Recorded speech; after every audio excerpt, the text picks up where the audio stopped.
For 5 centuries, this hallway has a reputation. Visitors don't talk about architecture. They talk about what they saw, or what they thought they saw. A female figure, Tudor dress, early 16th century style, dark fabric, square neckline, veil, no identifiable face, no movement from the shoulders up. Some reports say she is holding something. The location is Hampton Court Palace, one of the most historically significant royal residences in England. It was home to Henry VIII. It was the stage of political power, religious upheaval, and one of the most controversial deaths in English history. Palace staff refused to patrol this corridor alone at night. Security logs confirm multiple incidents recorded as disturbance, unidentified figure. Not a ghost video, not a viral clip. Internal documentation. Witness reports describe the same woman, same dress, same silent presence. Only one detail changes. Some say she walks without a head. Others say she carries it in her hands. Let's start with the known facts. She is believed to be Anne Boleyn, the second wife of King Henry VIII of England. Anne Boleyn was executed on May 19, 1536. Official cause, treason against the king. The charges included adultery, incest, and conspiring to kill the king. But the documents from her trial show irregularities. No physical evidence. Key testimonies obtained under pressure. Witnesses recanted privately. Modern historians agree the accusations were likely fabricated. So here is the problem.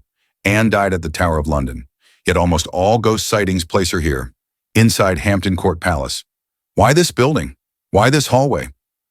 During her final months, Henry VIII lived here with Anne. This is where political alliances shifted, where rumors spread, where her downfall began.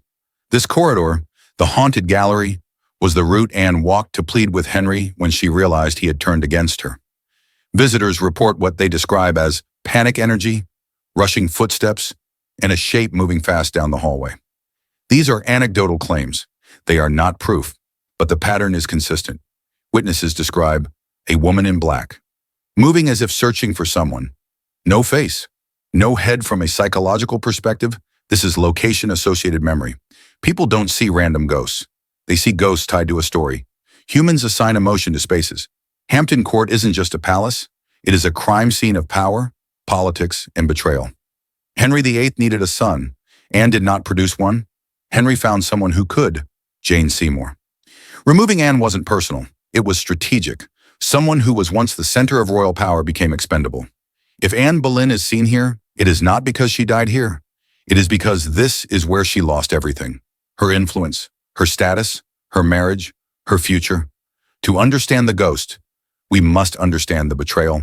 Before she became a ghost story, Anne Boleyn was a disruption. She didn't start as royalty. She wasn't born into power. She entered it. Anne spent part of her youth in the French court, a place known for politics, diplomacy, and persuasion. She learned something most English noblewomen didn't. Power isn't inherited. Power is negotiated. When she returned to England, she immediately stood out. Anne was not the most beautiful woman at court, but she was the most educated and the most strategic. She understood influence. Henry VIII noticed her. And when a king notices someone, the court notices too. Henry wanted her as his mistress, the same title he had given to Mary Boleyn, Anne's sister. Anne refused. No one refused the king, but Anne did. She told Henry she would not give him her body without a crown. Her rejection made her powerful. She became a challenge. Henry wrote Anne at least 17 love letters. The letters still exist, archived in the Vatican. In one, Henry writes, Henry VIII, VO, I love you, and only you. Anne had changed the dynamic. Henry was no longer king in control. He was a man chasing something he could not have. There was one problem. Henry already had a wife, Catherine of Aragon, a Spanish princess, a political marriage. For Henry to marry Anne, he needed an annulment from the Pope. He asked. Rome refused. Catherine was aunt to the Holy Roman Emperor, the most powerful man in Europe. Granting the annulment would have been political suicide for the church. Henry was stuck. Anne was unreachable. Instead of giving up, Henry changed the country. Henry VIII separated England from the Catholic Church. He rejected the Pope's authority. He created a new system, the Church of England, with himself as its leader. This was not theological reform. It was personal. He didn't break from Rome for religious freedom. He broke from Rome to get Anne. Historians agree, Anne Boleyn was the catalyst for the English Reformation. Few individuals in history can say they changed the religion of a nation. Anne did. In January 1533, Henry and Anne were secretly married. She was crowned Queen of England. Crowds lined the streets of London to see her coronation parade. But there were jeers mixed with cheers. Anne was not universally loved.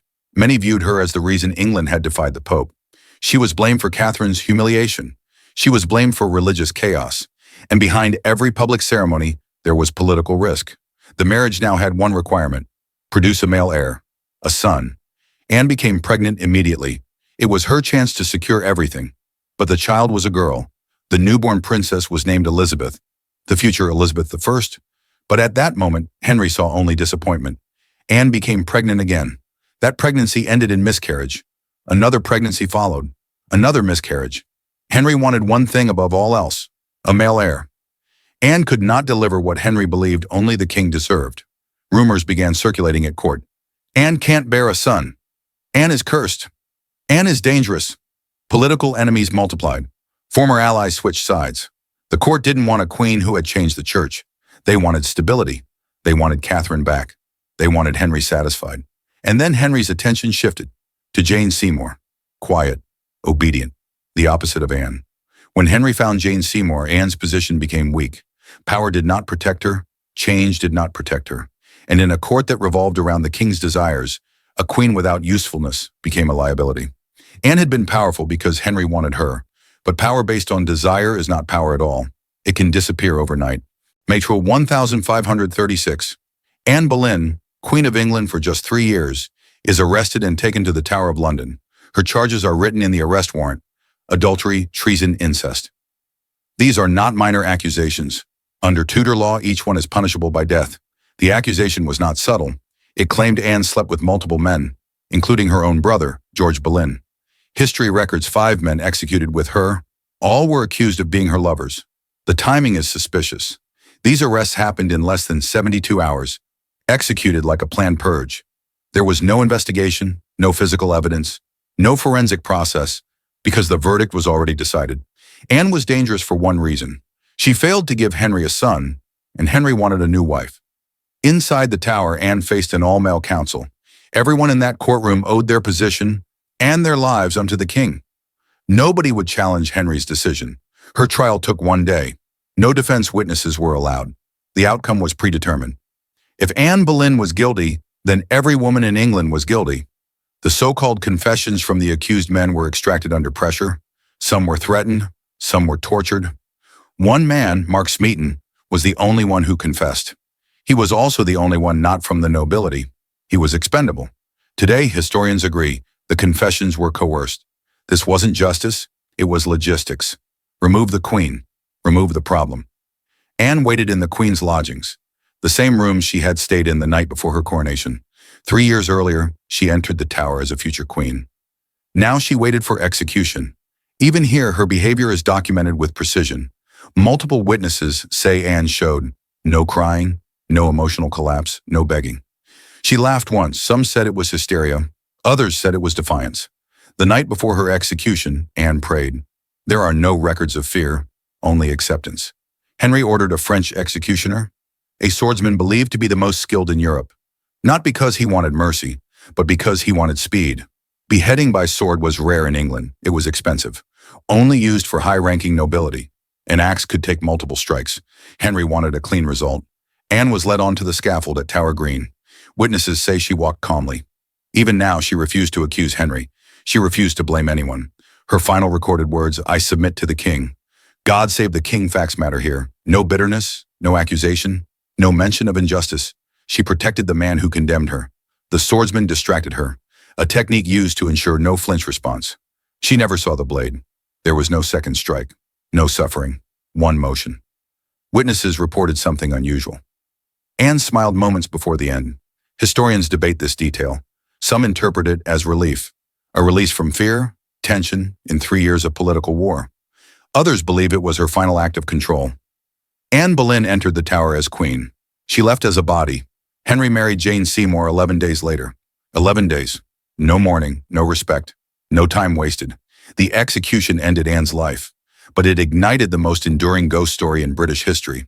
Because some say Anne Boleyn never left. Anne Boleyn died at the Tower of London, so logically any ghost sighting should be there. But it isn't. Her most persistent reports of haunting come from Hampton Court Palace, specifically from a passage known as the Haunted Gallery. This creates a historical contradiction. Why here? Because this building was the location of her emotional execution. Months before the physical one, this palace was where Anne realized her husband had replaced her. Not with politics, with another woman, Jane Seymour. I saw a figure carrying something. It was a head, former palace staff, 2003 incident report.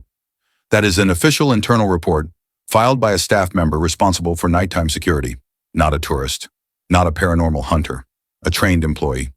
Witness accounts show consistent details. A woman in Tudor era, black dress, walking rapidly or urgently. No visible head, only the speed and distance vary. Some describe her appearing suddenly. Others say she fades behind a column. The testimonies do not contradict each other. The sightings are frequent enough that staff avoid walking this corridor alone. Multiple guards filed incident reports. 2 tourists fainted during a walking tour after claiming they saw a headless woman. These reports are documented. Not rumors, not folklore. Documents exist. In 2003, Hampton Court released footage from a locked emergency exit. Sensor triggered. Camera activated. A woman in period clothing appears to pull the door open from the inside. Security rushed to the scene. No one was there. The door is heavy. It requires force to open. It cannot open by wind or temperature change. The palace checked all security and maintenance data. No faults were detected. The footage was handed to the press without an explanation. If the palace believed the event was fake, they could have claimed a malfunction. They didn't. There is a historical reason why the sightings always happen in the same hallway. In 1536, after Anne lost Henry's support, she tried to speak to him in this palace. Witnesses wrote, "The queen ran crying through the gallery. She chased the king. He turned away." This was the precise moment when her fate shifted from queen to problem to be removed. Not at the tower, not at the trial.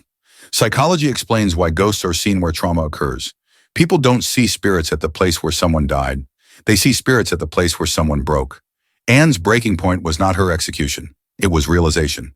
Realization that Henry never loved her. Is the ghost real? That depends on definition.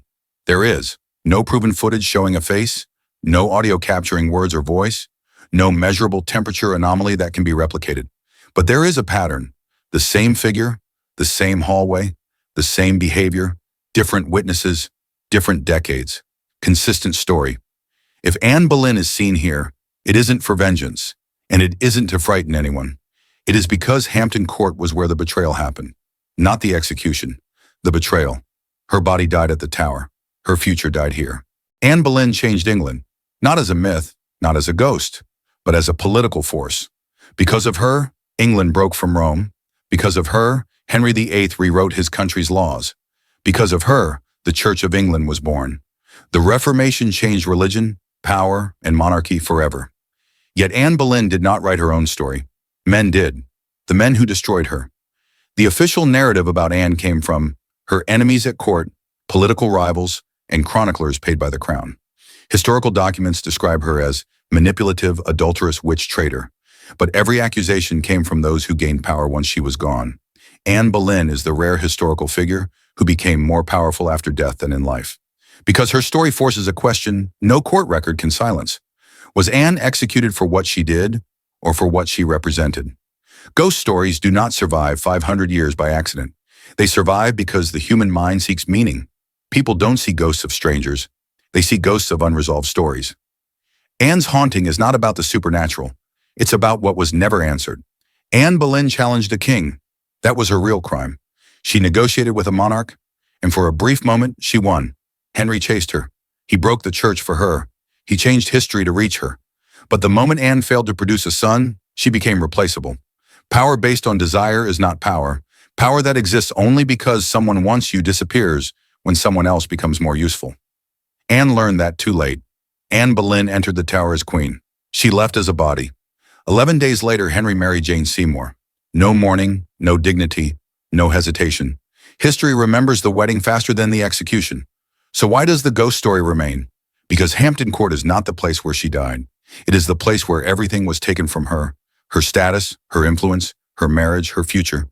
This palace was her emotional execution. She arrived here as Queen of England. She left here as a political inconvenience. Psychologists call this location-associated memory. Humans don't assign emotion to facts. we assign emotion to places. Hampton Court isn't just architecture, it is the geography of betrayal. Every step Anne walked in this hallway brought her closer to her death. That is why the sightings persist. In 2003, security footage recorded a woman in Tudor clothing opening a locked fire door. No one was inside. Sensors detected no physical presence. Maintenance logs showed no malfunction. The palace released the footage to the press without explanation. Not because it proved anything, but because it could not be disproven. Ghosts endure when history leaves unfinished business. Anne's story ends with a blade, but her presence continues because the truth was never given a verdict. Her trial was political. Her death was strategic. Her legacy was rewritten, yet her memory refuses to cooperate. If Anne's ghost still walks these halls, it isn't because she can't move on. It's because we can't stop telling this story.